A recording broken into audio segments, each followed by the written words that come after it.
هلا سوقت الاكسكلوسيف 1 on 1 انترفيو مع احد نجومكم المفضلين بالعالم، نجم افلام تويلايت روبرت باتنسون يلي قدم بمهرجان برلين هالسنه فيلم جديد بعنوان لايف.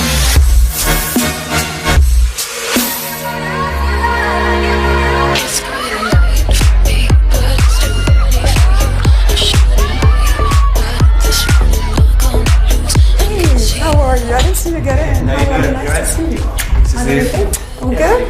It's always so great to talk about your projects. I think this is quite interesting because when it comes to real life characters, you can add a little bit of yourself and a little bit of what you know. So what is the ratio? I don't know. I mean, I always kind of approach every part. Well, I don't know if it makes a difference if it's a real life person or not, but I mean, I kind of approach every part as a sort of aspirational thing. I mean, there's always something in me which thinks I kind of want to be that character. I don't want to lose myself in all this other stuff. Right. Well, you're not.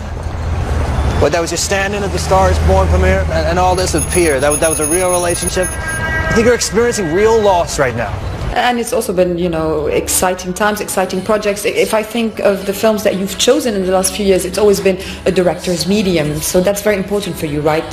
A director with a clear vision, somebody you can learn from, be excited about.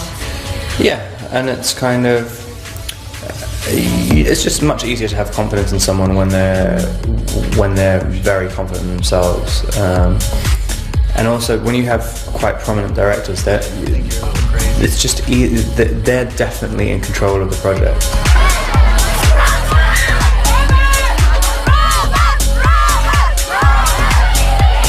Do you remember those few days before Twilight came out, where it was the last few days where your privacy was all yours? Do you cherish those days?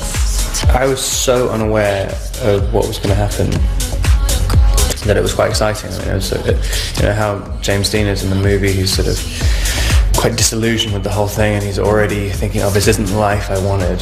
I had no idea, A, what life I wanted, and B, what was happening to me. And so it was just kind of interesting. I mean, every day was just a kind of bizarre new experience. But do I cherish them? I mean, no. I mean, it's sort of. There's been so many good times since then. Havana, this is Jerome. Hi. He's a chauffeur.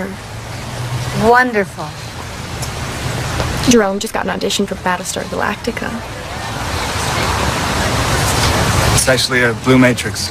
Obviously, we're talking about screen icons. Do you like that golden age of Hollywood? You know, that time where things were just I mean, it's much more poetic, I think. Yeah. I mean, also, it just seemed it was an era where it seems it was so important to people, and it's always an amazing period in history when art is, you know, people are actually looking at art to tell them how to live and stuff. I think now, why we're in quite a strange age now is because no one's actually looking at art, and they're just looking at the kind of commercial enterprises where people are telling them how to live, specifically so they'll buy stuff.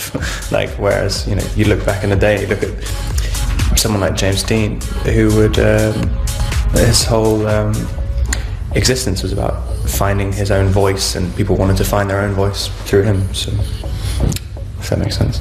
It makes perfect sense. Thank you so much. Wrapping me up. Always a pleasure to see you. Nice to see you. Take care.